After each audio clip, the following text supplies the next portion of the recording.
What's up, everyone? I am Untamed Mando. How's everyone doing today? How art thou, good people? Let me double check that it is working over on the Rumble side. Make sure. And hello, Rocky the Black Dragon. How are you doing? Hi, everyone. How you doing? How you doing today? We are talking about some more. And it is working. Fabulous. My stream is working over on Rumble. Wonderful. Very, very nice. Very nice. So yeah, we are talking some more Halo. We're in the third installment of the Halo book series called First Strike, and I'm going to be honest, this is my favorite out of the three that I've read so far. Whoa, what's up, Snorta? Make sure I say this right. Snortapoopus? Snortapoop. I'm just going to say yes. Snortapoopus. Yes. How are you doing?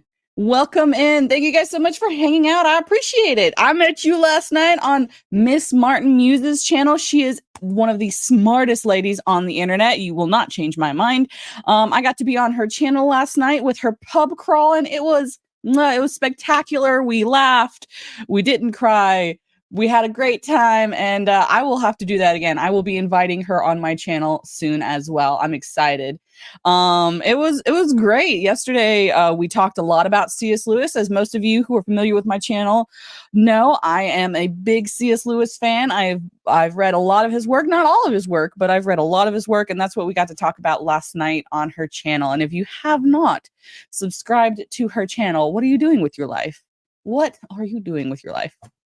But anyway, today we're going through the Halo book series again with Halo First Strike. And out of the three that I've read, let me get these two. So the first one in the series is The Fall of Reach, and the next one is The Flood, and then the third one, First Strike. I will be honest, and this is my favorite out of the three. I'm going to be honest. It is my absolute favorite out of the three that I have read so far. Highly recommend. If you guys are looking for, if you've not gotten into the Halo series, like video game series, it's fine. Not video games are not for everybody. If you don't like video games, that's fine. That's what the books are for. I recommend the books. The second one is great if you have not already played the original Halo game. And these other two books are great whether or not you have or have not played the Halo games. That's when I'm reading a book that's based off of something else, like a video game or a movie or TV series, because there are some times where TV series and movies come first and then the book comes after. When that happens, I really don't like when books repeat a lot of things that are in the movie. It's like almost verbatim what's in the movie. And that's one of the reasons I didn't really care much for the second book. It was all right. It was good. If you have not played the game, fabulous book. If you have played the game, it's a lot of repeating, and that's just not my cup of tea. But this one, it's related to a lot of the events in the Halo universe, but it's its own story. It's great. It's got heart-wrenching, like, death and emotions, and it pulls you in. It's a great story with Master Chief rescuing those of his fallen Spartans that happened during the fall of Reach. They go back to Reach. They realize some of his Spartans are still alive.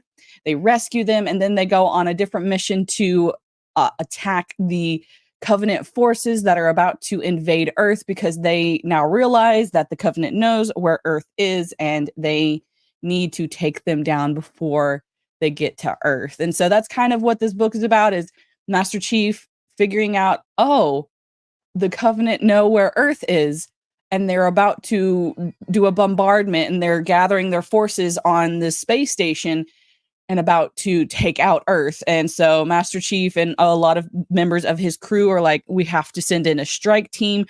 We need to do the first strike, hence the name, on this space station, and get them out of here, at least buy Earth and humanity more time before the Covenant comes to Earth. It gives them a chance to prepare, gives them an opportunity to plan, because as far as humanity versus the Covenant is concerned, they are losing. Humanity is losing.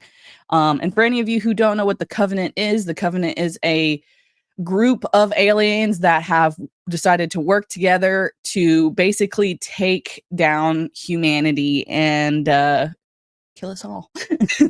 And we as humans created the Spartan program. It is basically superhumans, and they are humanity's only hope against the Covenant forces. So kind of a lot of that, if you're familiar with the Halo games, you'll recognize Master Chief, Cortana, a lot of those names, but you also get some backstory on some of the other Spartans that came out of the Spartan program who did not die. A lot of Spartans do die in this book as well. That's one of the things, like, it's kind of, the Halo series is a lot like Game of Thrones in that a lot of people die a lot. So if that is not your cup of tea, it is warfare. If you are a military person, I think you'd really enjoy these. It's got a lot of military jargon, a lot of military code that a lot of people will recognize. And yeah, I really, really enjoyed this book. We got to see kind of one of the main other Spartan that's kind of in this book is Fred. I don't remember his call sign, but we call him Fred, and he's kind of leading a red team who went down to the planet of Reach during the bombardment from the Covenant forces, and what happened to his team, and how they ended up surviving the fall of Reach and all of that, and how Master Chief was able to rescue them after the Halo incident, where he goes to the Halo construct. They find the Flood, which is an alien parasite that takes over. Basically, it's kind of like a zombie. Or if you're familiar with what's it called? We did so many things about it. What is the most popular? They did a TV series about it. My brain has left me.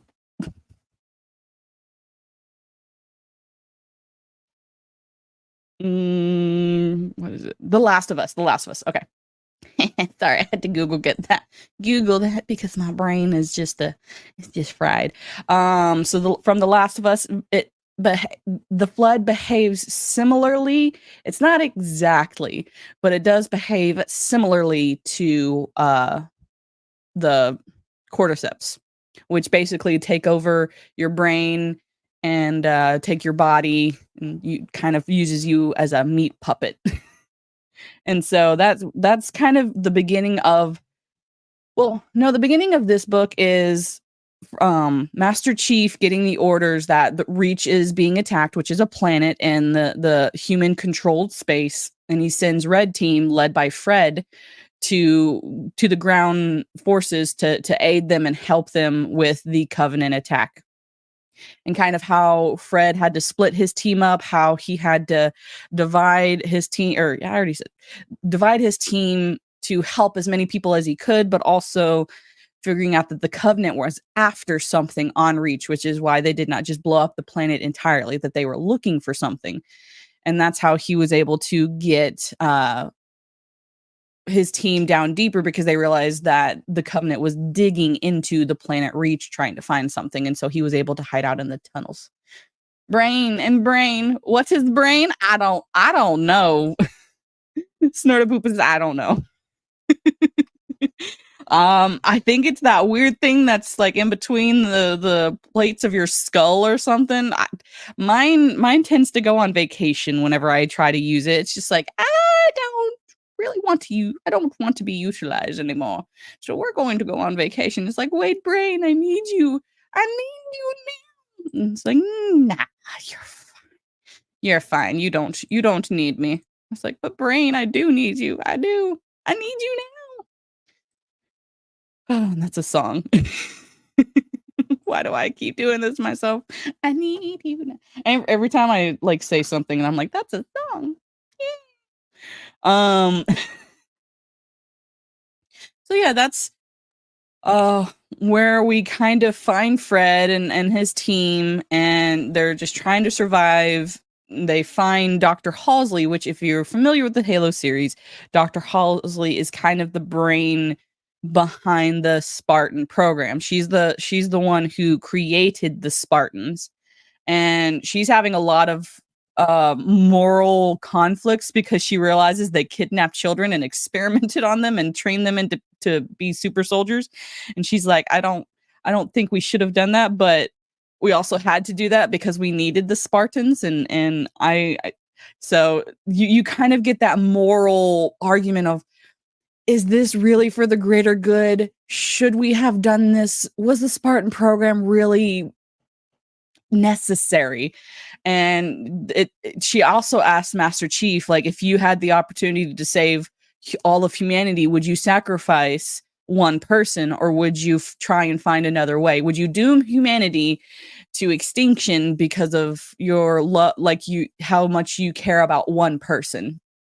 And so that's really a lot of those themes in this book are about, is what, like, do we do things for the greater good, or do we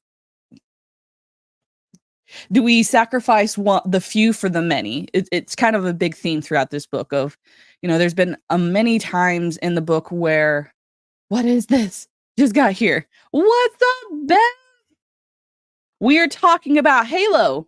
We are talking about the third book in the Halo book series. For those of you who don't know, that Halo also has a book series. Talking about what all is in the book. So yeah, how are you doing, Bev? How art thou? Hope you're having a good day. Hope you had a good stream. For those of you who don't know, my friend Bev is a new Twitch streamer, and she is a little over halfway to becoming affiliated on Twitch, which is fabulous. I think she's at like 33, 34. So yeah. So for people just now coming in and people who aren't familiar, so the Halo games, fabulous games. Also, there are books about the Halo universe. So the first book in the series is The Fall of Reach. In the title, if you've played the game, you've played The Fall of Reach. The second one in the series is The Flood. This is basically a recap of the first Halo game, so Halo Combat Evolved. And the third one in the series is First Strike. This kind of Yes, I see you. What are you doing?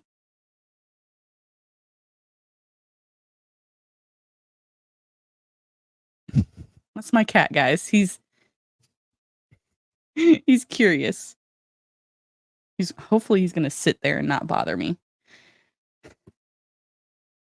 You're the best. No, you're the best. So yeah, that's so out of the three, this is my favorite so far. The next one in the series is going to be The Ghost of Onyx, and I have not read that one yet, so I'm excited. He says, "Hi, Mom." Yes, he does. Buddy, what are you doing? Are you just sitting there? Okay, he's not gonna come over. That's fine. Waves a paw at the putter cat. A putter tat. Yes, he is kind of just staring at me while I'm streaming, so that's fine. Waves the paw. I won't grab him yet because then he'll try and scratch. Well, he won't scratch me because he knows better, but he won't like it. So, anywho, where was I? Oh yeah, so a lot of the themes in this. It's fine. So a lot of the themes in this book are very much, do you sacrifice the few for the many? What is right and wrong? And just kind of a lot of those moral gray areas of, if I do this, I'm going to doom all of humanity. But if I don't do this, everyone that I love and care about is going to die. But they also might die either anyway. Like that's one of the parallels that it does have with The Last of Us. The first game is, for any of you who've played the game, there's kind of a moral question at the end of, is that one person so important that you would willingly sacrifice the rest of humanity to save that one person? And it's a hard question for all of us, like, because granted, I've not been put in that situation at the moment, but like, I can only imagine, like, if, my sister may have been the cure for cancer, would I willingly hand her over to someone to experiment on her that may or may not work? But it might save humanity if I do. So that's kind of some heavy stuff in the Halo book. In this one in particular. I think that's the other reason why I really like this book, because it makes you think about that. It makes you wonder, like, what would I do in that kind of situation? Would I be willing to sacrifice the few for the many, or would I just doom all of humanity? That's a question. But yeah, so kind of synopsis of this book. We get a little bit from this a little bit of snippets from this book about the Spartans. They had to go back to Reach because Reach was being invaded by the Covenant, and the Covenant are aliens that are trying to wipe out humanity. And my cat just left me. I feel alone and sad. What's up, Riker? Really sick today, but I'm glad Mando and Chatter's here. People here yesterday told me to notice the color in your avatars for focus. Oh, makes sense. I have the truth between humanity and my children. Humanity will burn if I had to choose. Yes. And that's a question. That's a question for a lot of people. Would you be willing to sacrifice the people you love in order to save humanity, or would you doom humanity? I don't know. I haven't been put in that situation, so I want to say that I wouldn't, but I also don't know, and I'm not gonna. I just don't know. So, basically, synopsis of this book is we kind of get a little flashback of the Spartans and Master Chief realizing Halo or Reach is being attacked. They need to turn around. They need to go save Reach, and Master Chief splits up his people into blue team and red team, and red team goes down to the surface of Reach to try and help with the ground forces on Reach. And kind of the red team leader, his viewpoint on what the Battle of Reach was like while he was there, and him and his team, and what happened to them. And then we kind of also get Master Chief. He's just now coming back from the Halo construct, and kind of what's going on there, like how he found some survivors when he didn't think he would, and how they were able to get out of Halo, and their travels, and how they went back to Reach and they found the survivors, and now everyone realizes that the Covenant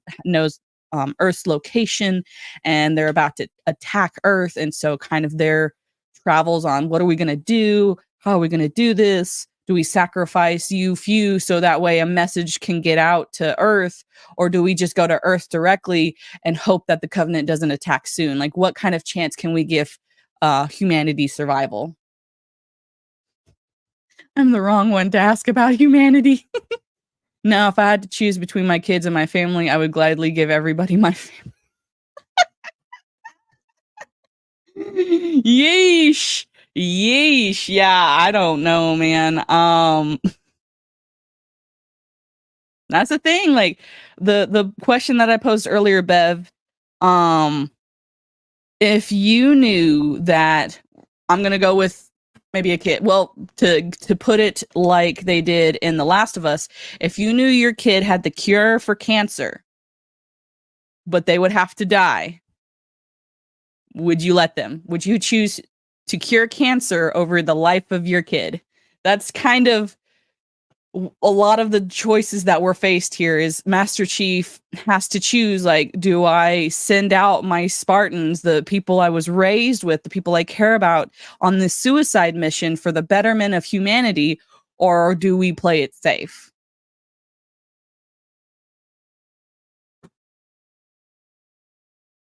So just kind of a lot of those moral gray areas. So I really enjoyed the book. Bev, if you want, since you're my neighbor, if you want to read these, you're more than welcome to borrow them, as long as you give them back, because I'm tired of people borrowing my books and never giving them back. Anywho, um, so yeah, just kind of in a nutshell, that's kind of the book. A lot of good people. Like, one of the things about this, if you are familiar with Game of Thrones, it's very similar to Game of Thrones in the fact that a lot of people die a lot. It's very much people die a lot in the Halo series, which is I really I don't like when people die. I just don't. Um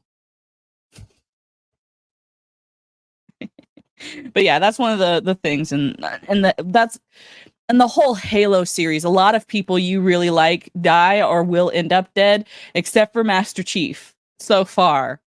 Granted, I haven't gone further than these 3 books yet. And I'm about to read this one. So yeah, we'll see. I don't think Master Chief is going to die anytime soon, though. That's something I would inevitably end up asking whether or not my daughter wanted to do that or not. My son, I would end up asking them if they wanted to give up their life, because I am selfish and I would say no. So you'd give them the choice. You'd enlighten them, let them know, and let them make the choice. Nice. Okay, that's also an option for Master Chief. He also has the option of telling someone, "Hey, your blood might end up saving all of humanity, but you're gonna die." I think if he gave that person the option, that person would willingly sacrifice themselves. And I think that was the same thing in The Last of Us. If Ellie had known, she would have sacrificed herself. But Joel didn't give her the choice. So yeah, a lot of moral don't pick a favorite character. Basically, yeah, in the Halo series, don't pick a favorite character, because eventually they're probably going to end up dead. Most likely. Yeah. Because I feel like, granted, I haven't seen all of Game of Thrones, but it's my understanding that in Game of Thrones, basically everybody dies. I could be wrong. Who knows? So my rating out of 10. So 1 out of 10 for this book. I want to give it a 10 out of 10, but no, it's not quite a 10 out of 10. Would I read this again? Abso-freaking-lutely, and I don't really do that for books or for much of anything. If I've seen it, I usually don't see it twice. It has to be really good for me to see it twice, like Lord of the Rings.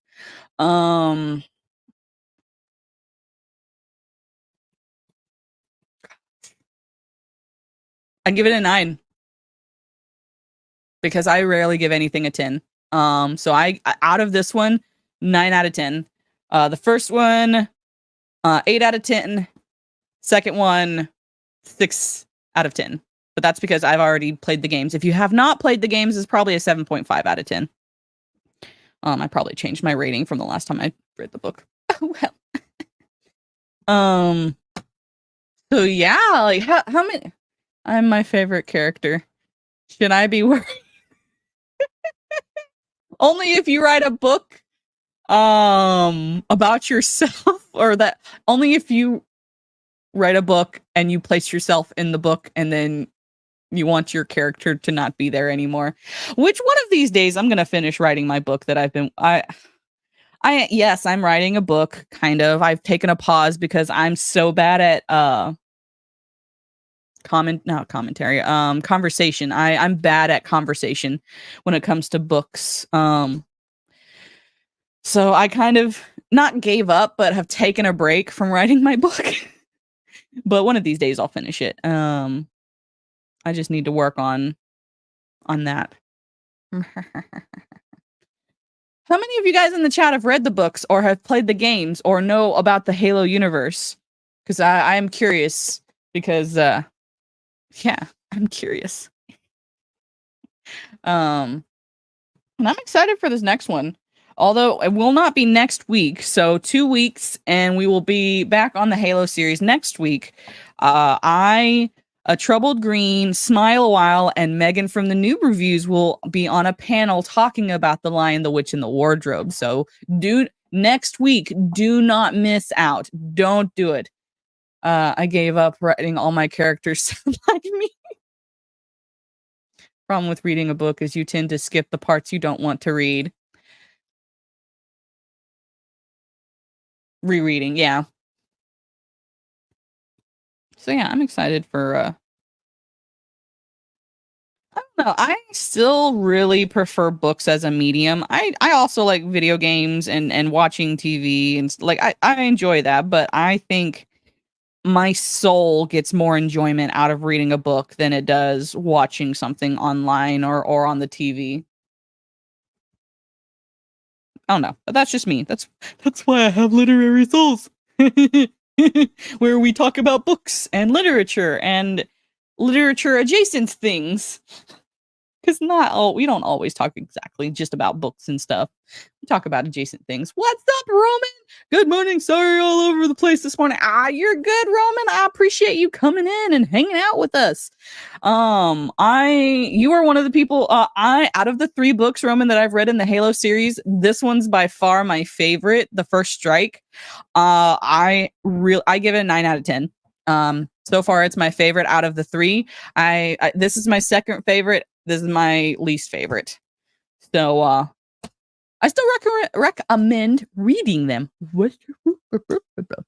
Can't speak English. I'm sorry. You have played the games? Have you played all of the games, Bev? Or just the Master Chief Collection? Because I have not played Halo 5 and Infinite yet. Because that's not part of the Master Chief Collection. Which is weird. I kind of want to play that now. Flood is your least favorite? Yes, it is my least favorite because I feel like it basically was a repeat of the Halo game. I don't know. It didn't jive well with me as much, which I might reread it again, get with new eyes and give it a second chance. But First Strike is my favorite.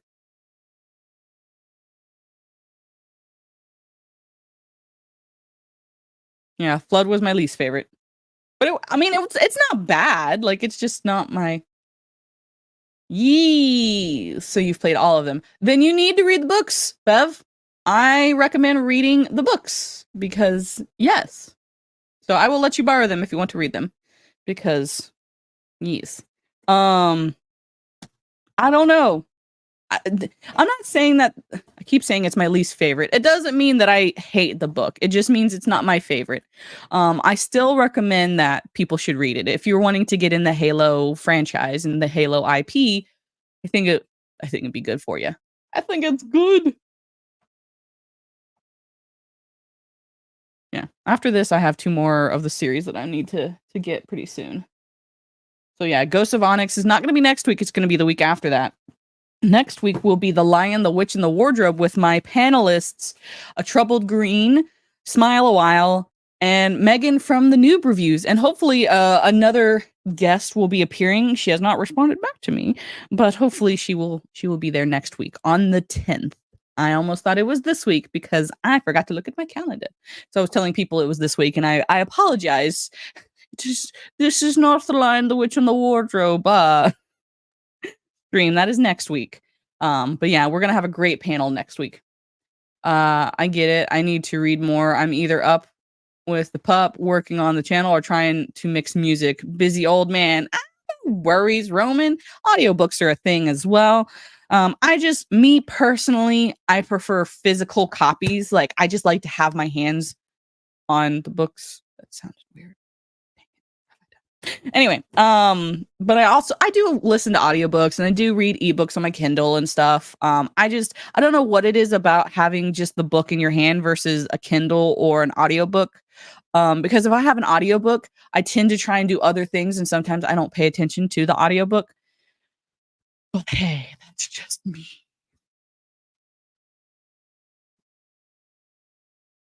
But yeah, Bev, you should read the books if you haven't. I highly recommend them. Even The Flood. Just because it's my least favorite doesn't mean it's a bad book. Just means it's not my cup of tea. Yes. Let me see. I'm gonna have for tomorrow on Unplugged. I have a couple of articles that I'm gonna read, and I'm realizing some of that would be really good for Unplugged. That one will also be good for unplugged. We'll save that for tomorrow. Sorry guys, I'm like super distracted trying to make sure that I have all of these other articles. But who all in the chat has read the Halo book series? If you have not, that's fine. But I do recommend you read them. They're not like I got these copies for $2 at my local thrift store. Like $2, $2, $2, $2. So they're not expensive if you get them at your thrift store. I think even the Kindle versions aren't, maybe $5 or something. I'm not sure. I also have some more of the Halo series, but I just don't have all of the Halo series in order, and I have a couple of missing books in my repertoire, my library.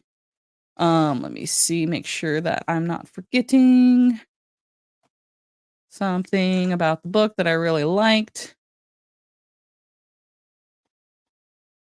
Yeah, no, that's kind of it. Anybody have any questions about the Halo book? If you've read it, do you have questions for me? What I did not like, what I did like. I do remember what I do like. I liked we got to see Master Chief's kind of opinion of Cortana. I know I know a lot of people think that Chief just loves Cortana and he's just always loved her. But no, we get to see their relationship and how they kind of have interacted since Halo, kind of how Cortana and Chief have both changed after Halo, and what they're doing, moving forward with their relationship. Because at some point in time, like during a lot of his inner monologues, he's like, Cortana's not acting right. Something at Halo messed with her. I don't know if I can trust her. And then Cortana's like, something's wrong with me. Something's wrong with Chief. Something's wrong with me, but I don't want anyone to know about it. So I kind of like that inner dialogue of Cortana. We get a lot of things from her perspective, and while I really honestly liked Cortana, other than she felt so naggy when you're playing the games. I'm like, my God, Cortana, just shut up. Like, she'd tell you to run, and it's like, I am running, woman, stop it.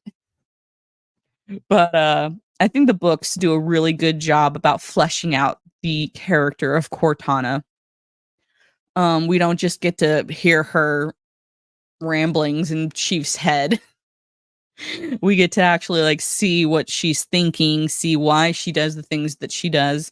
And also, I really like some of the interactions with Dr. Halsey in this book. Like, we get to see even more of her. I feel guilty about kidnapping these children, indoctrinating them, training them as soldiers, and then experimenting on them. Like, it's one of those things. She's like, these are my kids, and I have done some horrible things to them, and I know I'm going to pay for it, but the fate of humanity was at risk, and if I hadn't done it, we would have lost the Human Covenant War by now. And it's just her inner, her inner conflict with, did I do the right thing? Did I not do the right thing? Should I have done that? Shouldn't I have done that?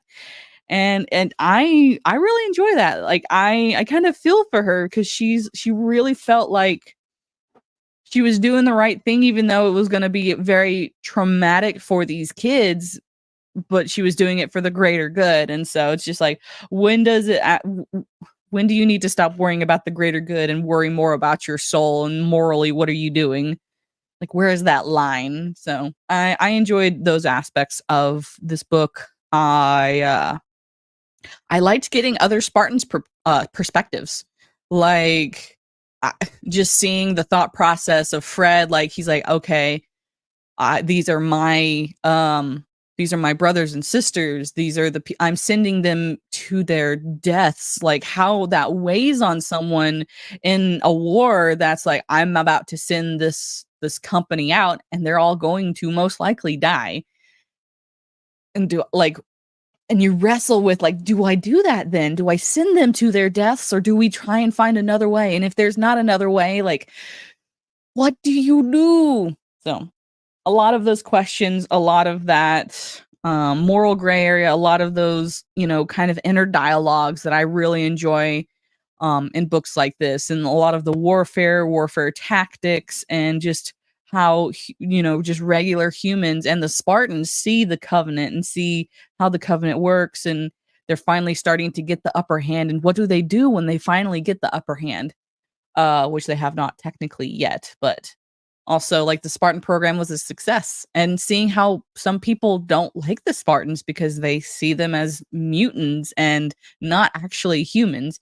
And so which I really don't. I don't like those people who don't like the Spartans. I'm like, you're just jealous.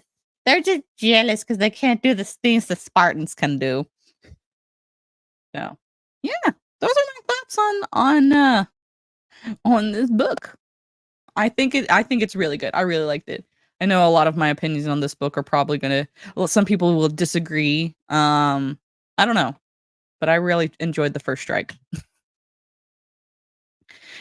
But yeah, let me see before I switch topics. We're gonna go ahead and if anyone has any comments or questions before I switch over, because we're about to switch over into some nasty territory. Yeah, give this one a 9 out of 10. It's my favorite out of the 3. I know that, yeah, The Flood just wasn't my favorite. I'll probably try and reread it again and see how I feel after a second read through. Who knows? I might change my mind. People are allowed to do that, People are allowed to change their minds. Just letting you know. If you were wondering if that's allowed, that is allowed. You can, people can change their minds. Let me make sure that I've got this pulled up correctly. Yes, I think I do. Oh, come on, don't do this to me. Computer. My computer is having some issues. Don't do this to me. Okay, there we go. Yes? No? Maybe so? I don't know. All right. So we are switching gears here for a couple of articles. If my computer will frickin' let me.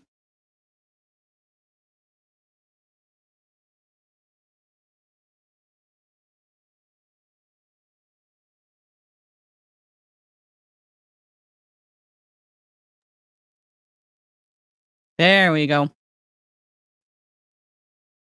The lore. I hate when they say that. Just say the Rings of Power actress Sophia Namvet. I think I was statistically the most attacked cast member of the Rings of Poop. I mean, I don't doubt it, but I also don't. I don't think it was unwarranted, but that's just me. The cast of Prime Video's The Lord of the Rings, The Rings of Power. I wish they would just take it out. Just say Rings of Power. Continues to claim they are victims of racist with Sophia Namvet, doubling down on her previous claims. Bro, your weaves were uneven in the promo poster. Like, that's not good. Like, it looks bad. You got sparkle. Is that dandruff? Is that sparkly dandruff? With the Cheetos, like, bruh. Not Cheetos, Doritos with the triangles, and that looks like Cheeto dust on her fingers.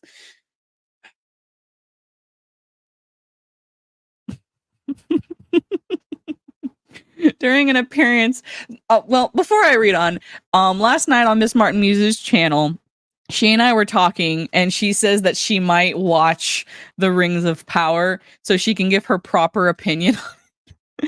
I gave up at episode 3, and for any of you, Roman, I don't know if you did or not. Mithril dandruff. Yes, mithril dandruff. I don't remember who all watched through it, and God bless your souls if you did. I'm sorry that your brain just rotted out of your skull. I don't think so. I don't think I can. Might though. I might just subject myself to torture. Anyway, during an appearance at the Hollywood Reporters Raising Our Voices luncheon, specifically in a discussion titled "The State of Inclusion in Storytelling." Wow. They had a discussion about that. Doritos lady relayed that her being cast as Deeza was a huge moment, both personally and professionally. And I think I kind of skipped in naively thinking that it's going to be great. I'm a dwarf. It's going to be such fun.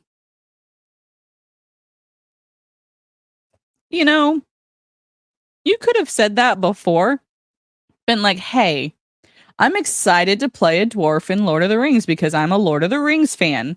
Instead of saying, oh, y'all are racist. Everyone who hates this is racist and I hate you.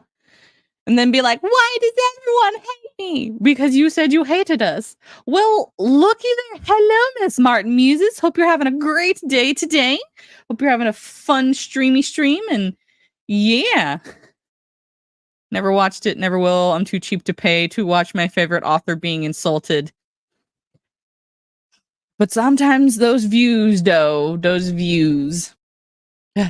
From there, she claimed she repeatedly attacked. She repeatedly attacked when the announcement came out and pictures went up about just our faces of who we were playing. I was statistically the most attacked cast member of the entire show because you had dandruff in your hair, woman. Your weaves were uneven. You had Cheeto dust on your fingers and you had Doritos for ornaments on your neck. What do you think was gonna happen? She continues, there were N-bombs. I had no place here. You're too fat. You're too black. Why are you here? I had one that was actually very polite who said, I'm sure that you're a wonderful actress and a really lovely person. I don't think you should be part of this. It's not right. If you could potentially just send a letter to Amazon with your resignation, I'd be very grateful.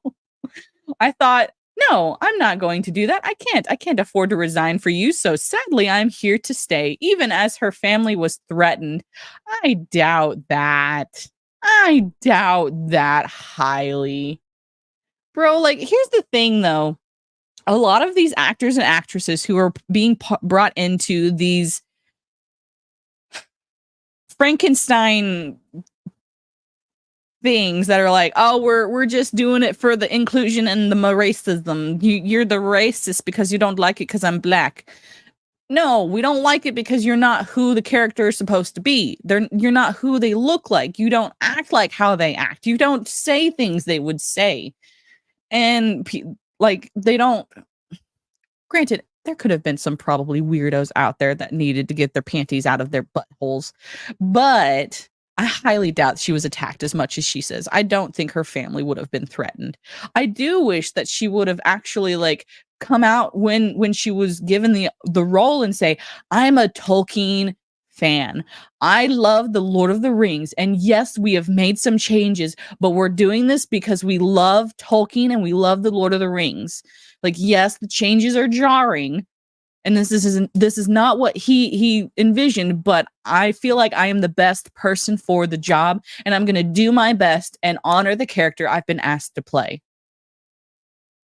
How hard is that? That would give you so much goodwill with the audience, with the fans. Like, why is it so hard for so many actors and actresses to be like, you know what? I know this is different than what you expected, but I'm going to do my best to play this character the way she's supposed to be played, or this character the way he's supposed to be played. And I'm going to honor the legacy as best as I can. What's up, Jacob Ironside? How you doing? How you doing? Instead of just as soon as like people are like, well, this isn't right, instead of saying, oh, well, you're just racist, be like, I understand this is not what you expected for this character based on the way it was written, but I really feel like even though I don't look the part, I feel like I am the best person to play this because I love XYZ reason. Like, work with us here, okay? Work with us. A little bit of goodwill goes a long way.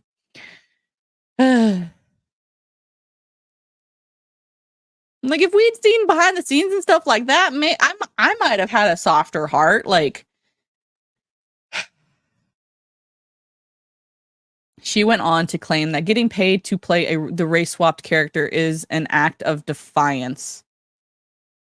And see that right there does not give you goodwill towards the audience, towards the fan base. It's like, yes, I'm doing this because F you. Like, of course, people aren't going to like that. The actress asserted, I realize that my place in the show is not just a celebration. It is an act of defiance against the reality that is simply not true, which is that we have no place on screens or in fantasy spaces. No, that's not the argument. That's not the argument. The argument is respect the source material. Respect the author, respect the author's vision, and if you don't like his political, cultural, or moral views, do not be part of it. If you think Tolkien, if you really, truly, honestly think Tolkien was a racist, do not promote his stuff. Don't promote his books. Don't promote his life. Don't promote him at all. If you think that he is a bad person, do not promote him. But if you're just doing this to say more racism, like you're just making yourself look bad. Like, stop changing things that were traditionally white to black. Make new things, make new content. If you want to race swap someone, do it with somebody that doesn't matter. Don't do it just because I want to put an FU to Tolkien and all of the people who love his works. There's a reason why people love Tolkien's stuff. There's a reason why people love the source material. Respect the source material and you will have goodwill with the audience. We can handle some small changes. We get it. Sometimes some things have to change from book to movie in big picture. Nonvet is intentionally lying, as most of the criticism surrounding the casting has not been about Black people not being allowed on screens or in fantasy spaces. It's been about the show diverging from Tolkien's source material, whether that's in how the characters look, even Princess Disa's case, or how the show characterized Galadriel, Elrond, Gil-galad, or even how it depicted the forging of the 3 elven rings. Yup. And that makes it... In the books, she wasn't that big of a character. She didn't have the spotlight because she was not a main character. In the Silmarillion, well, she's not even in the Silmarillion because they're not doing things based off the Silmarillion. They're doing it based off of the appendices in the Return of the King. She was named, like, she was a person. She was named. She was not given lines. She was named in the lineage of Durin. In fact, it's not hard to imagine that whatever Doritos is intentionally lying to push this racism narrative because there are numerous examples of Black people on screens and in fantasy spaces. This past week, I was on Jacob Ironside's channel. We discussed the Oxbow incident. There was a Black character. This movie was made in 1943. There was a Black character who was respected by everyone in the town. His words were taken with authority, and he was given respect. In 1943, in a movie, a big movie with a big actor. What are we talking about? Samuel L. Jackson, another prime example. One only needs to look at Marvel Cinematic Universe to see that the universe launched with a stinger credit with Samuel Jackson as Nick Fury discussing the Avengers project in 2008's Iron Man. Jackson is about to reprise his role in both Secret Invasion and The Marvels, which both drop later this year. Yeah, a lot of people forget Nick Fury was a white guy. In the original comics, a white guy. Samuel L. Jackson played him so well that people don't have a problem. Well, most people don't have a problem with him now. Because he did well. He played the character the way the character was supposed to be. We can get past a lot of things as fans if you just have good acting and good scripts and a good story. Why is that so hard? One can go back even further and see that James Earl Jones voiced one of the most iconic fantasy characters ever created in Darth Vader. He also played Thuzla Doom in Conan the Barbarian back in 82. Billy D. Williams joined Jones in Star Wars as Lando Calrissian. He would also play the role of Harvey Dent in 1989's Batman. Wesley Snipes also played Black Blade in 1998. The film was so successful it turned into a trilogy. Nichelle Nichols played whatever her name is in Star Trek for 68 episodes between 66 and 69. Avery Brooks played Benjamin Sisko for 173 episodes of Star Trek Deep Space Nine from 1993 to 99, and the list could go on. Yes, great examples. Great examples. Nevertheless, whatever her freaking name is, attempted to justify this act of defiance by regaling the audience with a story about her daughter pointing her out on a billboard on London. I realized that for her and for the future of our industry and the generation, it is a must that I stand in my power and my light and do as much as I can with this character. And so I marched to the showrunners and I begged them to make this moment matter. I begged them to not to make her subservient or just the wife of or the funny fat friend. I begged them to make her quite a sexual titan.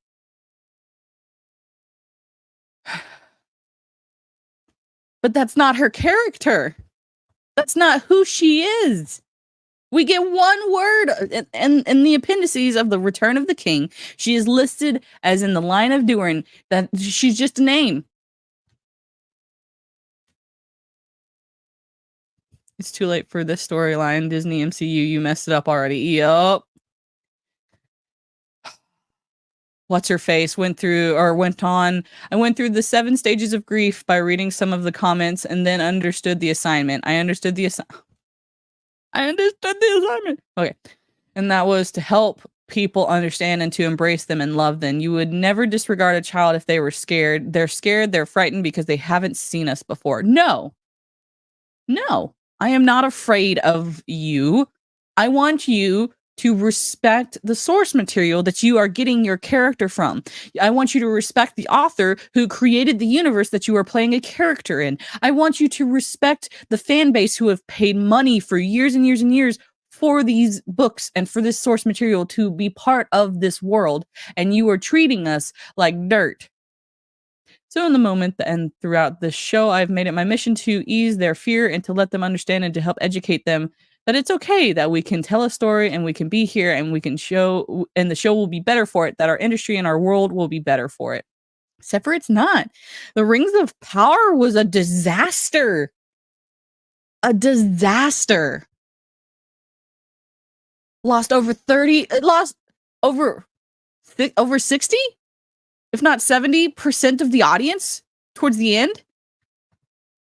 Ironically, while whatever face claims to be a victim, she previously told PA Media that her taking on the role was redressing the balance within the film and television industry, and of course the franchise, and I hope lots of franchises moving forward. Despite Amazon having published racial quota for casting, she also asserted these are the best people for the roles, but what they've done is open up the doors for people of all backgrounds to come forward and have the opportunity to rise. No. They made a quota because they don't want to get canceled by people like you, who is going to cancel them if one person in the Rings of Power wasn't black, which that's not Tolkien's universe. And I will stand on this and die on this hill. Respect the source material. You don't like the source material, don't make it into a movie. Leave it alone. Let it be in that corner and gather dust if you don't like it. Don't change it just because you don't like it. Do something different. She even made it clear her entire purpose of taking on the role was to rewrite Tolkien, to be part of creating accessibility for generations to come. For new generations, this is their version of Tolkien. This is what my daughter will see of Tolkien's works. It's not Tolkien, then. It's not.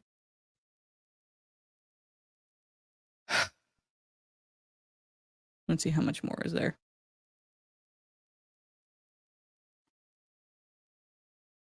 I kind of want to see what this video is. I'm not gonna continue on.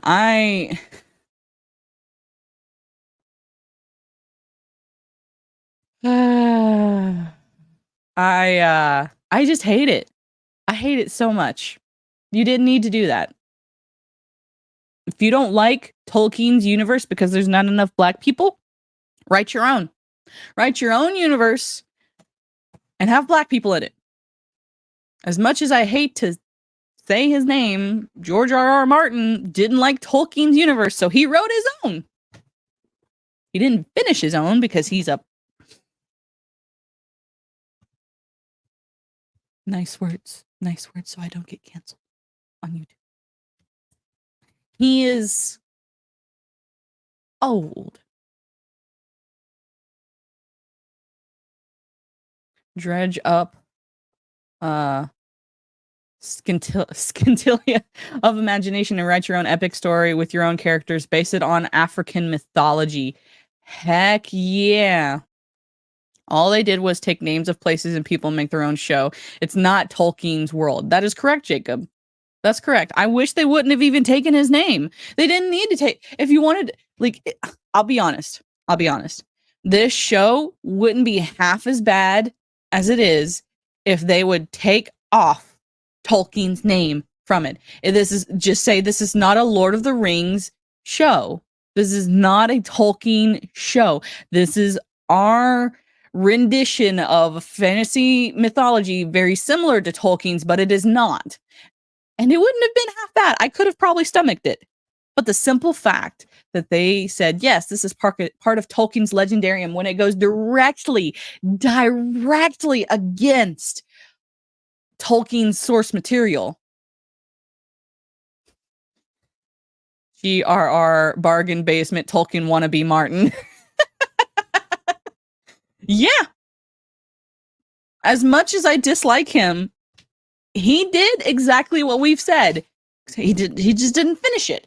He wrote his own mythology and fantasy world because he didn't like how Tolkien did it. So he did his own. He didn't finish it like a little goofball that he is, but I give him kudos for doing that. He at least did his own thing.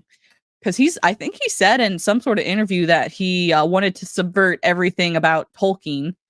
And so he did his own thing. I don't think he should have tried to just basically subvert everything in Tolkien's Legendarium. But I also don't fault him for doing his own thing because he didn't like Tolkien. That's what we're saying. You don't like something? Make your own. Go out there. Be creative. Do a thing. Don't take our stuff and butcher it to fit your own ideologies and your own agenda. Leave it alone. You don't like the Little Mermaid? Make your own version of the Little Mermaid where she's black and everybody else is black. Or like what Snorta... Why can't I say words? Snortapoopus said, go find some African mythologies. Go write stories and movies about those. Those are not, like, make those mainstream. It's easy to subvert somebody who's dead and can't respond. This is true. This is also true. Martin himself is got one foot in the grave, though. We all know that. And I doubt he'll ever see any of my streams, but if he does, I will never read Game of Thrones until it's finished. I do not read unfinished stories. I just don't. I've been burned too many times where I got attached to characters and I never figured out what happened. And some people who are like, well, you can just make up the ending in your mind. Like, no, there are stories that are made for that are made like that's the intended ending. I can deal with that because that's the way it was written. But if it's not, if the ending is not there, I will not read it. Here's a conspiracy theory. I suspect George R.R. Martin took somebody else's unfinished writings and published them. Hey, I haven't heard that. I mean, it would explain why he's taken 10 years to write, what's the book? I don't know what book. It will be a very big grave. Yup, I agree. That grave, they're gonna have to do a double wide. Or do what the Wheel of Time author did and have somebody carry on your legacy. Have a ghostwriter or a phantom writer. I forget what they're called. Like, if you here you give them the outline. Hey, this is what's supposed to happen. Write it. Get someone who writes very much similar to you and let them finish your story if you don't want to finish it yourself. Butchering removes anything inedible. Send the rest to the glue factory. It's just a personal conspiracy theory. You know what? I wouldn't be surprised if that turned out to be true. I wouldn't be surprised though. But yeah, like Jacob, it's crazy in my opinion. Like, why would you keep telling your fans year after year, oh, I'm working on this project. It's almost done. 5 years ago, it was almost done. What do you mean it's almost done? And then you get mad when people call you out for it. Like Gary from Nerdrotic, y'all, he was a huge Game of Thrones fan. And now he's like, I'm done. But like there are people who are like me who I will not start reading this book or his book series until it is finished. I won't do it. Especially now that I know that he's doing it out of spite and he's working on projects like Elden Ring and another TV series and another this and another that and another that. Like 2020 through 2022, 3 years. We were in a pandemic for most of that 3 years, mostly 2 years. And then everyone else really they grew a couple of brain cells and realized, oh, this is not, we aren't going to all die.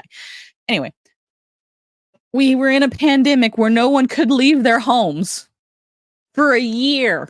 Where were you? What were you doing? Sitting around on a stupid trampoline drinking margaritas is probably what he was doing. I'm like, these people are gonna still love me after all of this. Like, no. Like, you have lost a fan before you even gained one with me, George R.R. Martin. And yeah. I will read The Wheel of Time. Salty, if you watch this back, I will read this eventually. I'm purchasing the Wheel of Time books, one at a time for now. But I will read it. I promise. I just don't know if I'm gonna finish the Halo series first. I might take a pause from the Halo series and then start reading the Wheel of Time. Who knows? Who knows what I might do? What do you guys think? Should I? I think I have a couple more to read in the Halo series. And then should I start on Wheel of Time? Because also eventually I will also read the Witcher series. Because that's a series I also really want to get into and read. So yeah, Wheel of Time, Witcher, Halo. There's another one. There's another series that I need to read. I can't remember what it's called. I don't remember. Somebody will comment later on, like, you forgot you were supposed to read this series, and I'll be like, yes, you are correct, and I'm sorry. We're gonna do something funny for Pride Month, since it's Pride Month. Hold on. Let me write. I haven't read the Game of Thrones books, and I stopped watching the show because of all the sexual content in it. And a lot of people did. A lot of people didn't really care for it. That's why Tolkien is there, because Tolkien is not supposed to be sexual. Tolkien is about fantasy. If you want sexual, read Game of Thrones. But also don't, because you're never going to get a satisfying ending. Because Jon Snow is still bleeding out, and he's been bleeding out for at least 10 years. Read Wheel of Time! Okay. Wheel of Time. I'll finish this one. I'll read at least maybe a couple more. So 3 more. Besides next week is Chronicles of Narnia, Lion, Witch, and the Wardrobe. So after that one, read this one, and then 2 more, and then I will probably start on the Wheel of Time to give myself a chance to, because there's like 30 books in the Halo series, and I have, I think, 10 of them. So I will also, get the Wheel of Time. Oh, yeah. So yeah, let's do this next article. For any of you who like anime and manga, you'll find this funny. Read Wheel of Time. Yes, I will. Western activists lose their minds after new One Piece color spread appears to definitely debunk transgender Yamato theory.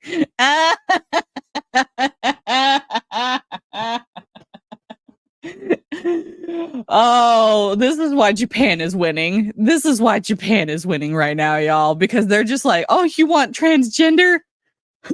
Take that. I have the perfect ending for Game of Thrones, and they all died. The end. Hey, I would read it if they literally like, yeah, actually everyone died. There was like a big meteor that hit the world, and just everyone just died. I would it would be completed in my book, in my eyes. I just finished book 3 in the Wheel of Time series, 11 to go. All right, I will start reading that, and then when I start on the Wheel of Time, Jacob, do you want to be guest on channel? Do you want to do that? We'll also probably have Salty. Me. Oh, we've got people in the Rumble chat. Huzzah! Hello, R4 Republic.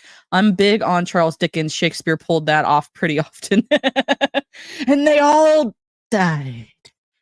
I mean, I would say that's an ending. I don't know if it's a satisfying ending, but it's an ending. Yes, Charles Dickens. I will also I'm going to be going through a series that I don't know when. It might be next year, but I will be going through a classics series where I read all of the classics. Like, I was kind of starting to do that with 1984, Brave New World, and there was another book I read. Yes, please. Heck yeah, Jacob.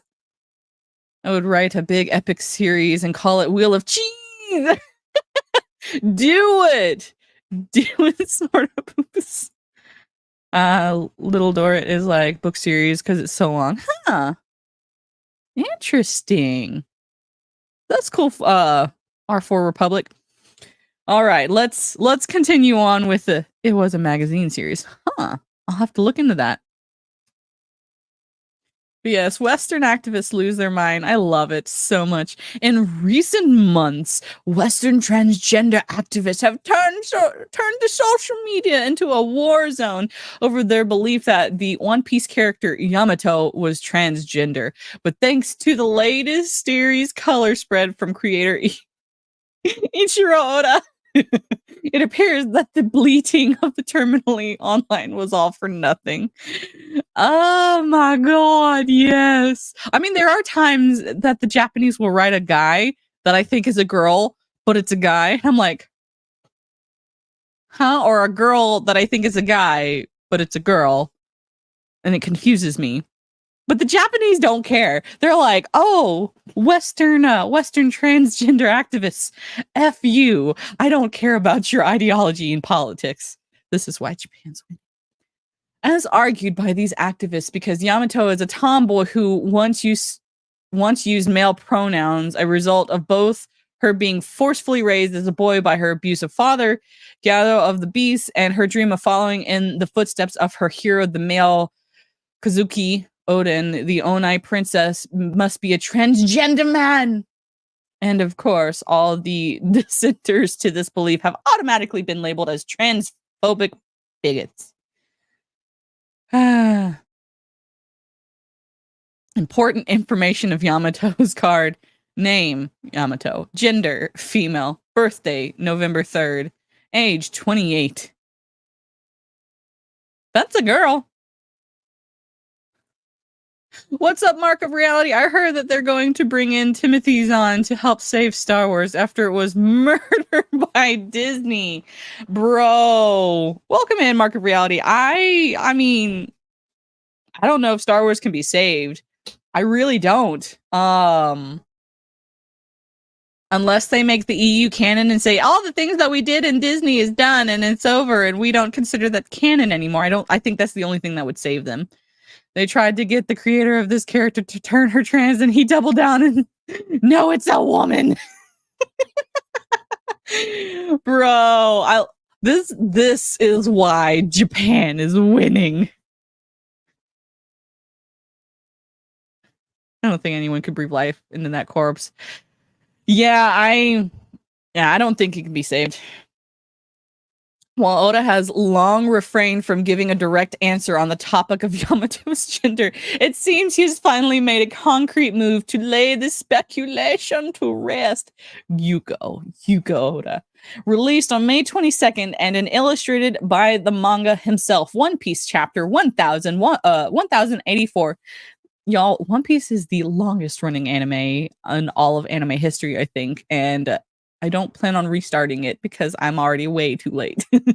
Opens with a summer-themed color spread showing a number of popular female characters from the franchise, including Nami, Robin, and Carrot having fun on a water slide. Notably among the various heroines and villainesses is Yamato, who is sitting front and center on a Thousand Sunny-themed raft. Yup. These are all ladies. You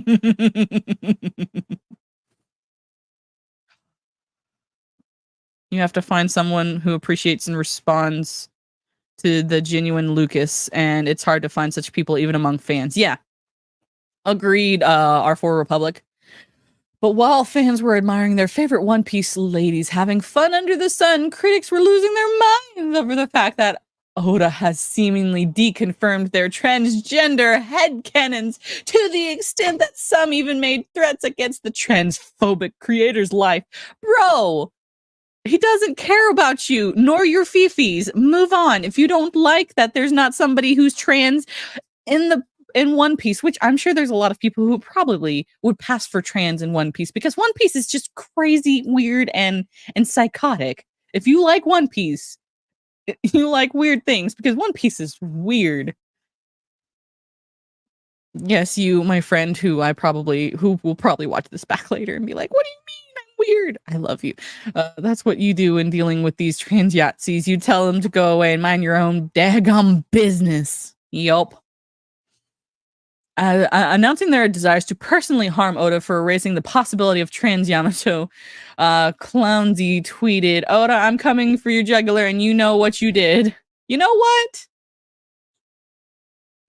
He doesn't care because he's making thousands upon thousands of dollars and you don't even matter in his world. That's why, like, do I agree with everything J.K. Rowling has ever said? No.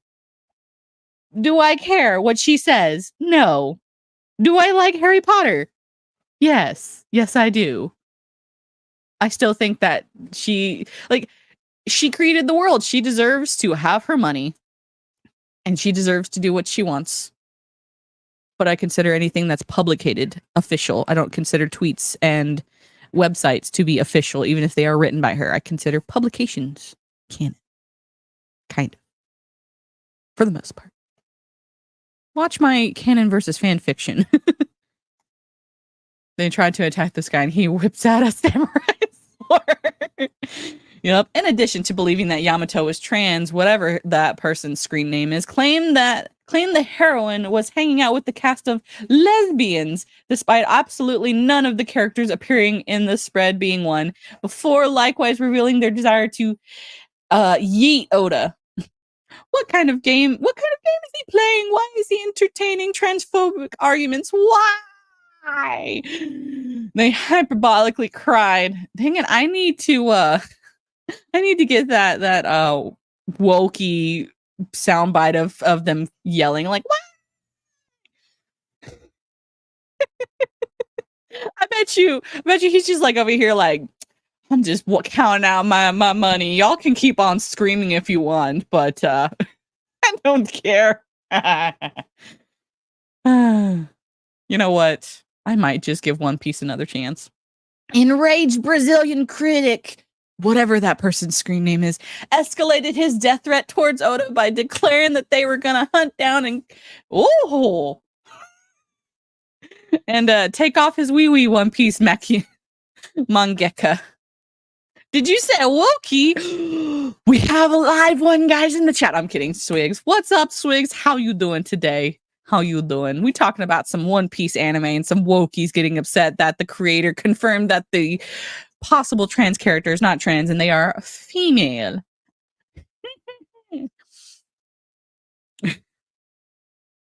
Wow. from Portuguese. That person is Portuguese? I didn't think the Portuguese cared.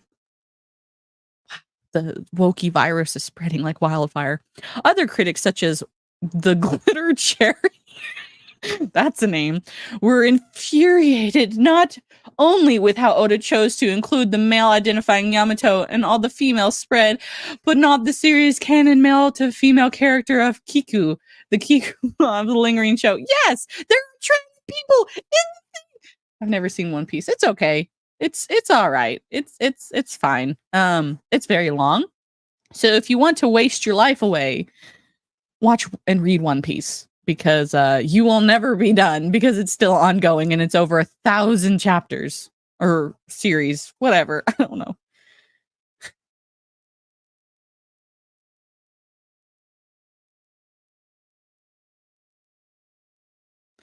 Oda, prepare to pay the consequences of your actions. Why is Yamato here, not Kiku instead? The moment I don't get it, if he respects his own characters. You know what? Doesn't care about you and your opinion, so move on.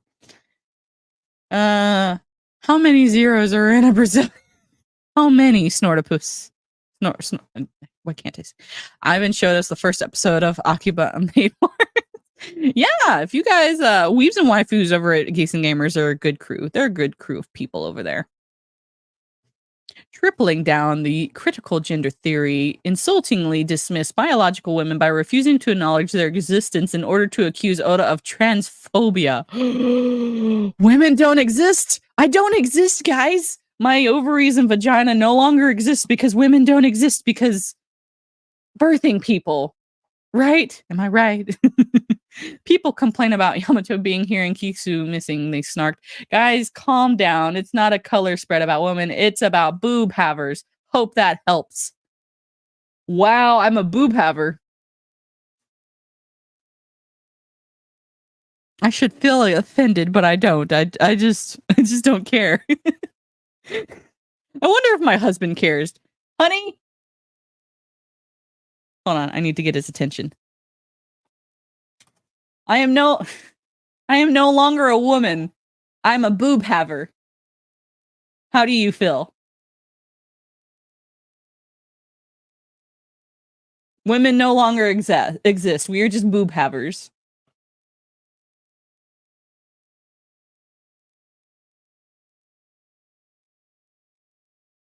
I mean, whoever said that, I mean, they think that it can also be wrong. Basically, he said that they can have that opinion, but they can be wrong as well. Should I try to watch One Piece? Seems annoying. I need inspiration. Try it, Riker. I think it's like you're high all the time. I am caught up in the English version. Wow. I also have a problem of skipping the filler episodes. Yes, Mr. Bloop Bloop, which is my husband's screen name. Yo.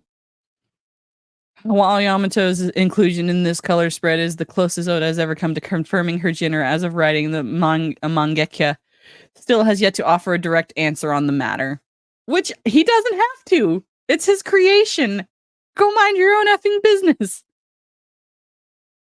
Boob haver or vaginaut. I like vaginaut. I kind of actually like them. Don't think about that too hard, honey.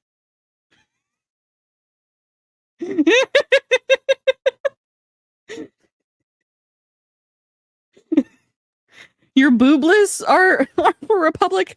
I'm sorry. You probably feel so devastated about not having boobs. Right, honey? You're devastated not having boobs?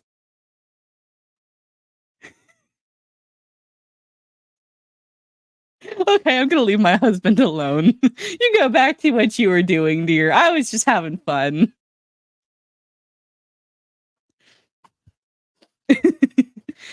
Oh, I think this is fun. These nut jobs need a life, man. Like, if they're gonna be upset about stuff like that, like they just need to they need to have a chill pill. I've been called a boob. Is that good enough? Snortopoopus, I yes, good enough. Good enough for me. That's the way it goes. Bro, like, this is crazy, y'all. Like, boob havers. Bloop, bloop. There's no boob, boob. Oh. Anyway. Wow.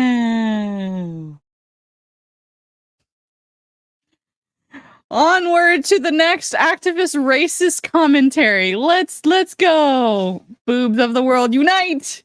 Agreed. Boobs of the world unite. Snortapoopus. All right. Little Mermaid news, because that just recently came out and it's the hot new thing. British diversity activist and Royal Academy of Dramatic Art chair Marcus Ryder decries Disney's live action The Little Mermaid for ignoring the topic of Caribbean slavery. It's The Little Mermaid. This is a story about mermaids, y'all. What are we doing? How do they know women don't exist if they can't even define what a woman is? You know, that's a valid argument, Swigs. What is a woman? And while I do not agree with everything Matt Walsh has ever said, or not Matt Walsh. Yeah, Matt Walsh? No.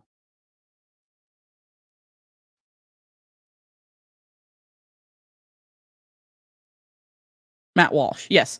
While I do not agree with everything he's ever done, his documentary on What is a Woman is great and everyone should see it, I think. Well, I might not agree with all of his takes, especially his views on gaming and anime. That's his name, yeah. Thank you. He did a really good documentary on what is a woman. And yeah, they can't define what a woman is. Caribbean? Like Little Mermaid in a Danish story?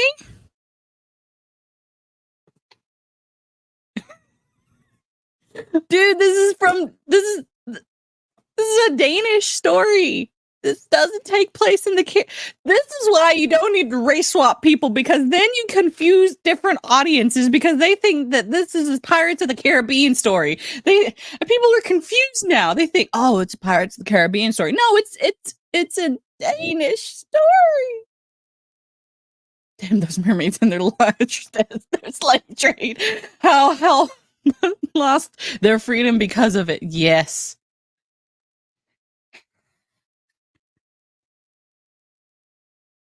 This is not Pirates of the Caribbean, you nut jobs.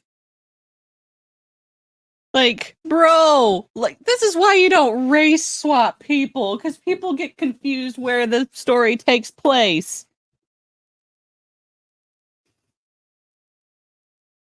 But sheesh, Paul's gone wrong. And I hoped for Little Mermaid because it had some Romeo Juliet threads. Have you guys listened to the Scuttlebutt? The rap? Oh, it's the new hot thing that's going around the internet where Scuttle raps about Ariel and kissing and marriage. It's great. I was subjected to that recently and I hate everyone in the world because of it. But apparently they dropped the ball on consistency. Oh yeah, they did.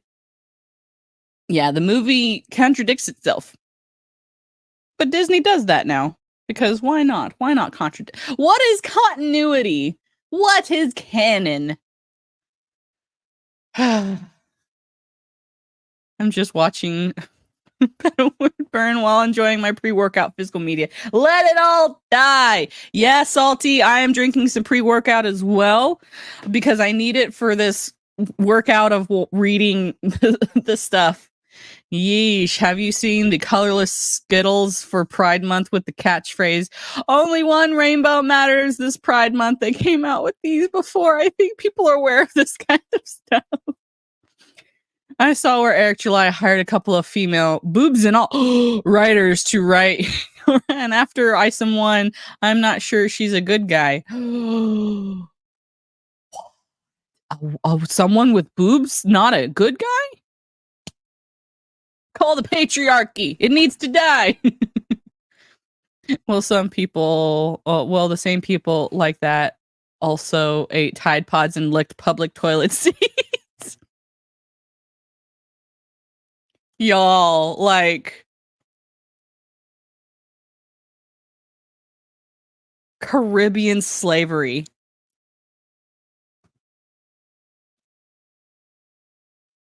We are not in Pirates of the Caribbean. This is a Danish story that takes place in Denmark, not in the Caribbean. But you wouldn't know that watching this film. You'd think it takes place in the Caribbean, wouldn't you? Because you have someone of Caribbean-looking origins as the main character. But I digress. It's time to add another dollar to the representation is never enough jar. As the current chair of England's Royal Academy of Dramatic Arts, Marcus Ryder has declared that despite all of Disney's attempts to appeal to black audiences, the studio's live-action Little Mermaid remake still fails this demographic by ignoring the real-world topic of Caribbean slavery in Denmark. Yeah, Skittles has done the last I already read that. Oh no. Yeah, Skittles has done that the last several years. Their gray candies have just sat in piles on the shelves. It was Bud Light before Bud Light. Stay awake juice. Yes, Bev. Pre-workout is stay awake juice.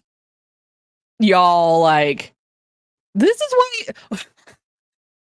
why you don't race swap characters, because now people are confused on where a story takes place. People think this is a Pirates of the Caribbean show or movie. Comes down to this.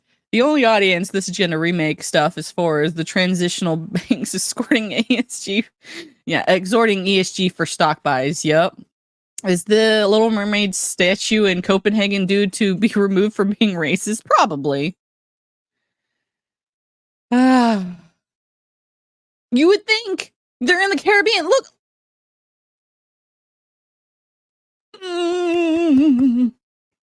I mean, it makes sense people are confused. Because if you were to watch this movie and solely this movie, you would think that Little Mermaid takes place in the Caribbean. It doesn't. It takes place in Denmark. Do you want to know where Denmark is? Not in the Caribbean. Not in the Caribbean. Look on a map. Well, the Disney one had Jamaican influence. Yeah, Sebastian was Jamaican. I get that, yeah. There's an entire history from the Upper Nile Nubian queens that Hollywood is missing. Maybe some actual research and a few plane trips could solve their creativity problem. 100 Years a Slave is a really great movie. But I digress. But yeah, I can see Jamaican influence because of the crab.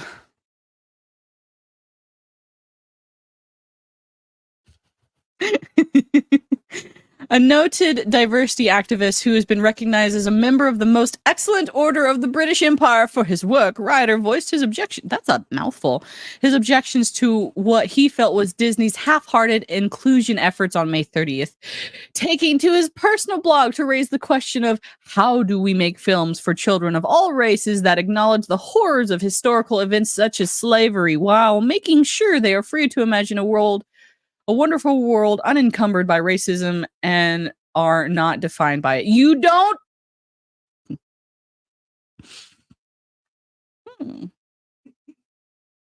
You don't teach them that history yet. You teach them age-appropriate history. Jamaican gift crabs. And for any of you who are wondering what other comments I am reading, I am also live on my Rumble channel. Yes, I know the screen username is different, but that's because Rumble does not let you change your username, and I'm still talking to them about that, and they won't budge. They've stopped responding to my emails. I'm the untamable wife over on Rumble. They didn't have any racism in the original movie, right? Look. That's what they did to my boy Flounder. That's Flounder. For those of you who have not seen this movie, that's Flounder. That's Scuttle. Scuttle's a bird. Scuttle's swimming in the water. talking in the singing in the water. You got confused about username too. Yeah, I'm sorry.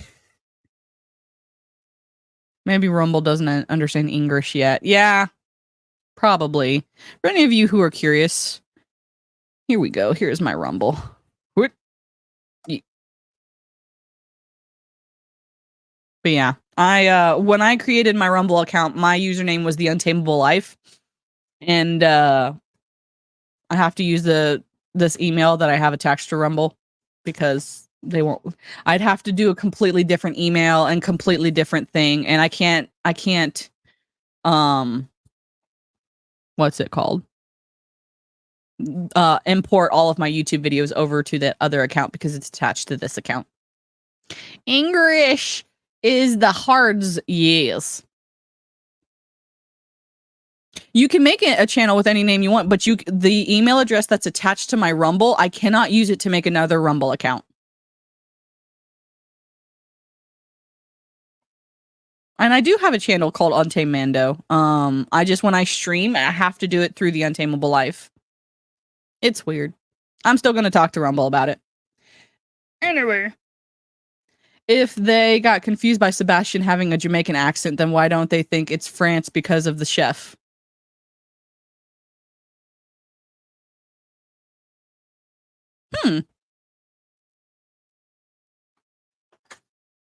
Opening his piece by noting that his thoughts were sparked by his and his 6-year-old son's recent viewing of the 6-year-olds shouldn't. Writer then explained that though he considered actress Halle Bailey, did I say that right? I never get her name right. Appearances to be important to me as a parent and goes against literally centuries of white beauty standards and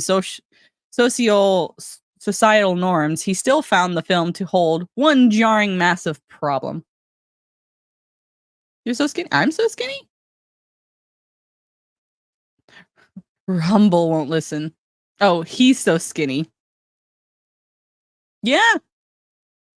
That's Flounder. That's Scuttle. And Scuttle does a rap. The film is set in the Caribbean in the 18th century. No, it's not.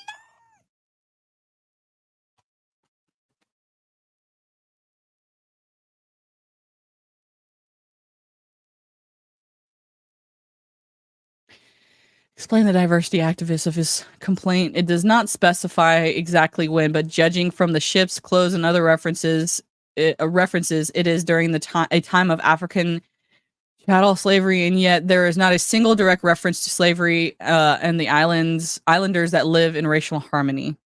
Because that's not the point of the movie. Make a movie where that's the point of it. In this setting, I do not think we do our children any favors by pretending that slavery didn't exist, he lamented. For me, Disney's preference to try and wish the inconvenient truth away says more about the adult creatives than it does about the children's ability to work through it.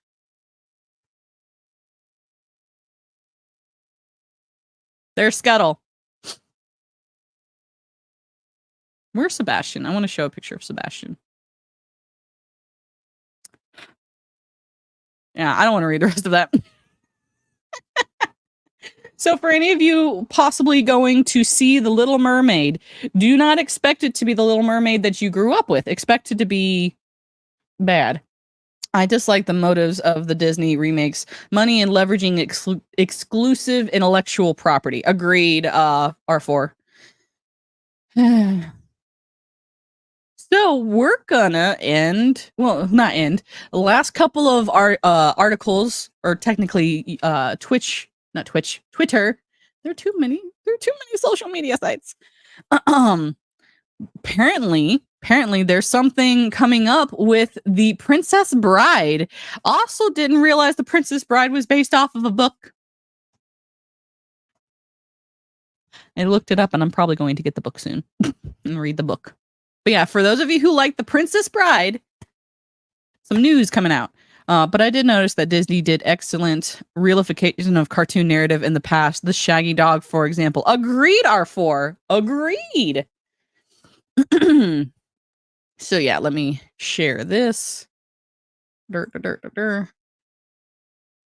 Now, this is also the first time I'm listening to this, so hopefully it doesn't have anything bad. I always expect live action Disney remakes to be bad. Actually, everything from Disney at this point. I just wish they'd stop remaking stuff. All right, so excited for Hudson Valley Picture Show with Upstate Film for an outdoor showing of The Princess Bride this Saturday. Oh, this was... Why did I just now see this? Dang it.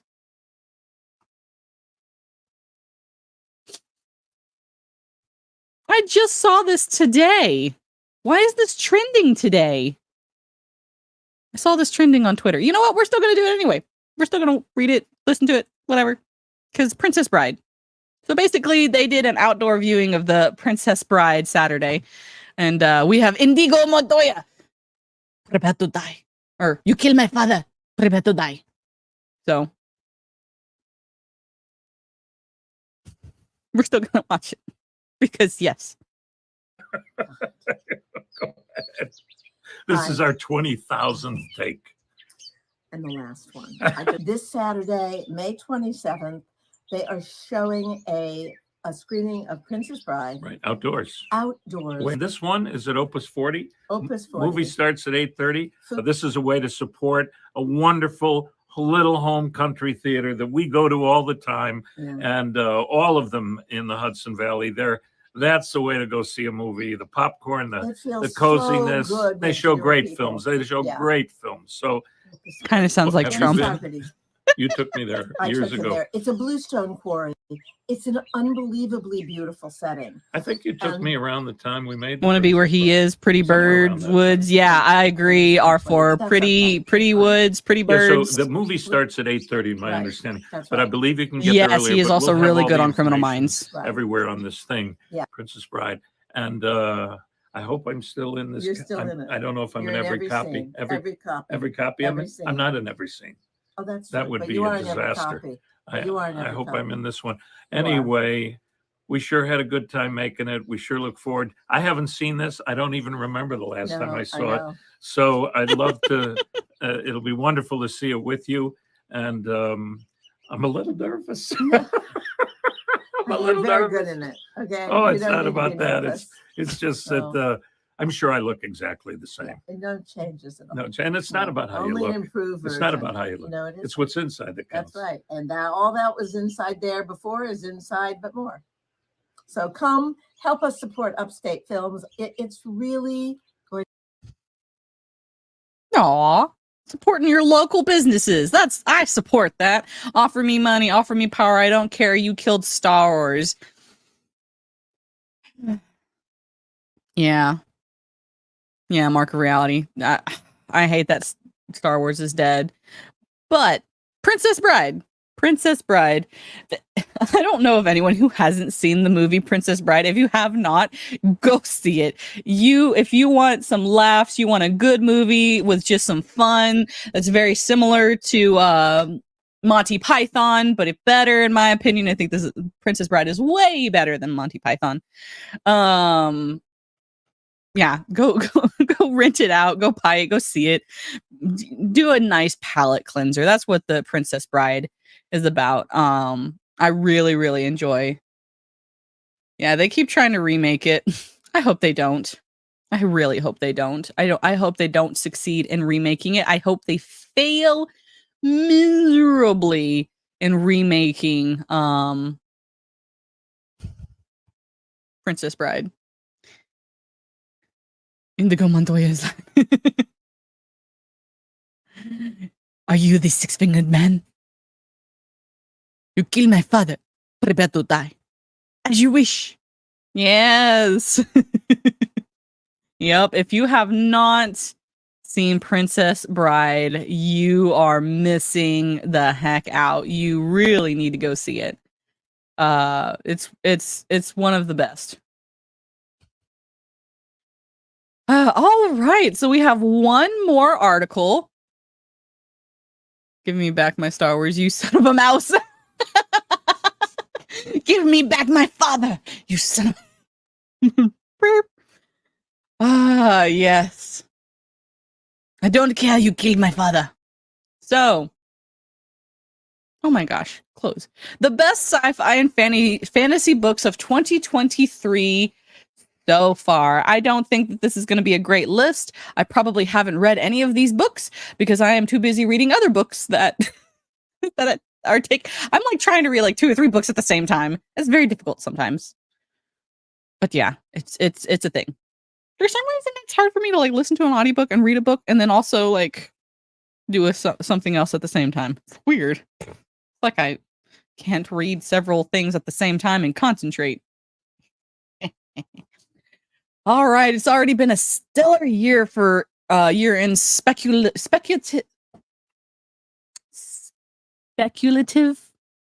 fiction. Promise I can speak English. I don't know what's wrong with me. Though we're only halfway done with the year. That's right. We are already halfway done with this year. It's crazy. It's been packed with excellent science fiction and fantasy books. Many of our favorites once again blur the line between science, sci-fi, and fantasy. But this year was a particular standout for books blurring the lines between sci-fi and other genres, from historical fiction, westerns to fable retellings to intergenerational sagas in translation. You have the same problem, R4? I'm glad I'm not the only one. I don't care. Okay. Lords of Uncreation, The Final Architecture, number 3 by Adrian. That word. Dang it. Why can't I remember to share my screen when I'm talking about things? So that's the paragraph I was reading, y'all. So The Lords of Uncreation, The Final Architecture, number 3 by Adrian Tchaikovsky. Words are hard. Reading the Final Architecture series, I had to accept long ago that I would never fully grasp the nuances of some of its central concepts, even if I understood them at an instinctual level. This acceptance set me up well for Lords of Uncreation, which revolves around concepts that even the creators find impossible to understand. What? And whose minds may literally break if they try to.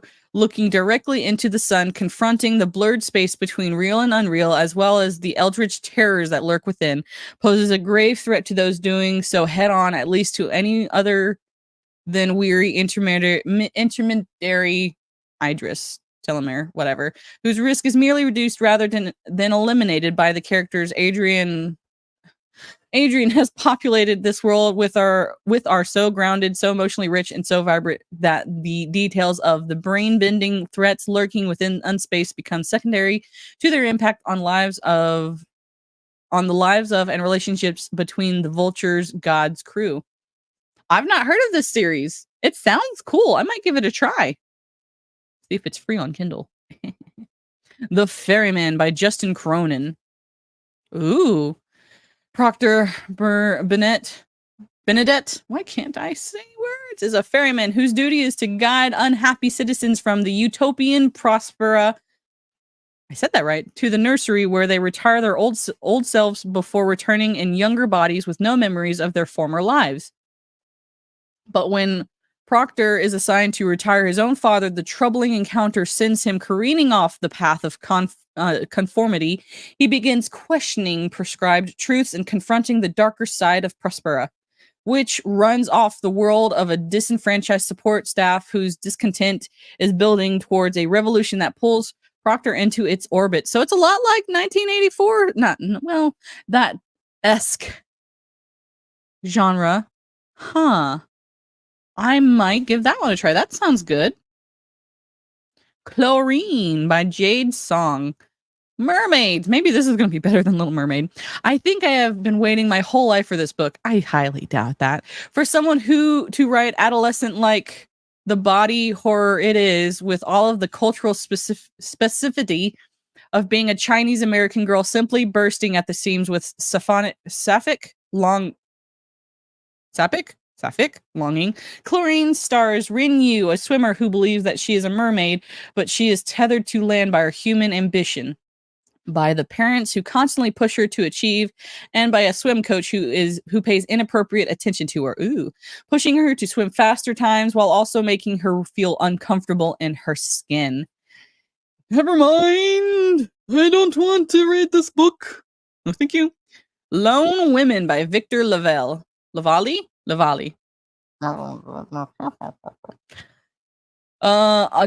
Dolly Henry is traveling to Montana where she plans on making a new life as a homesteader, leaving the flames of her California home and the bodies of her parents behind.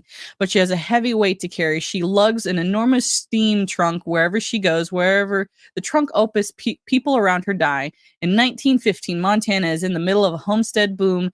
And though whatever her name is aims to make a new start, not everyone is welcoming to a Black woman traveling alone. I don't care. The Strange by Nathan Ballingrud. Nathan Ballingrud's debut novel was added to my to-be-read pile after seeing it marked as a blend of these names, man, I'm struggling. The Martian Chronicles and Charles Port's True Grit. I'm always dubious about marketing comparisons, but was thrilled when The Strange delivered on its high promise. So, blend of Martian Chronicles and True Grit. So it takes place in Mars in early 1900s, red planet. Lost all communications with Earth. I might give that a try.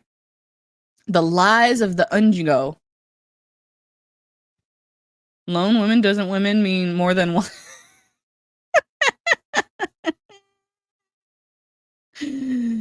In his debut novella, Moses Osi Otumai wields his precise prose to tell a dark, visceral fable about a young boy from the City of Lies, a metropolis reliant on the brutal Ajungo Empire for their supply of water, but the cost of his trade is high. At 13, every child of the City of Lies has their tongue cut out and sent to Ajungo. Even with this gruesome tithe.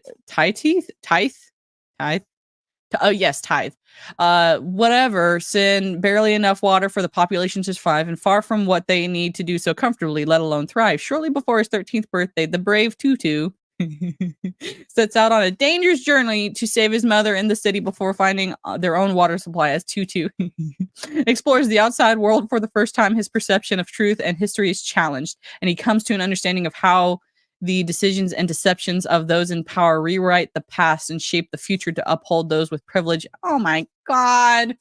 Not another. Grammar is just hard. I'll catch you later, Mando. Have a good one. You too, Jacob. You too. Everyone who isn't subbed to Jacob Ironside's channel, he's a good dude. Good dude. Our Share of Night. I really hope this isn't all about like wokey stuff. Our Share of Night by Mariana Enriquez. This literary tome defies categorization, so I'll paint a scene instead. A father, Juan, whisks his son Gaspar away on a trip. Juan is mercurial? I don't know.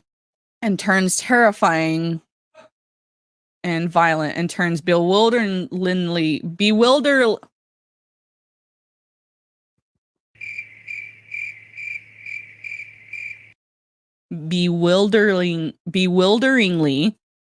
I can say words. Sounds like Dune. It does sound like Dune Light. That other one. Bewilderingly tender, nearly infinite in love, but he is a closed book, and if you think you've seen his hands elongate, spindly fingers yielding to pierced claws, well, no, you didn't.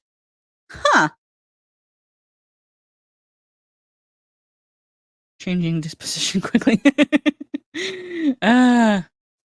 This is a book that should be put down lightly. It should be thrown away with great force. The Terraformers. Interesting. Terraformers concerns itself with one question. As a species evolves, what behaviors stick around? Set more than 50,000 years into the future. Yes, you read that number right. Why does... The Terraformers details the process of terraforming and developing a privatized planet and into a tourism joint for the super rich. Technology has advanced in barely fathomable ways, allowing, for instance, the extension of human-level intelligence to animals and robots.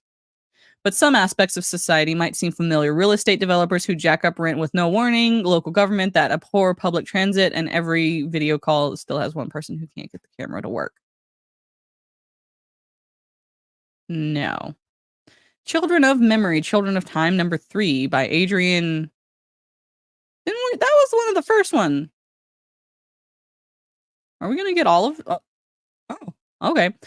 So basically, this is the number. Didn't I already read that?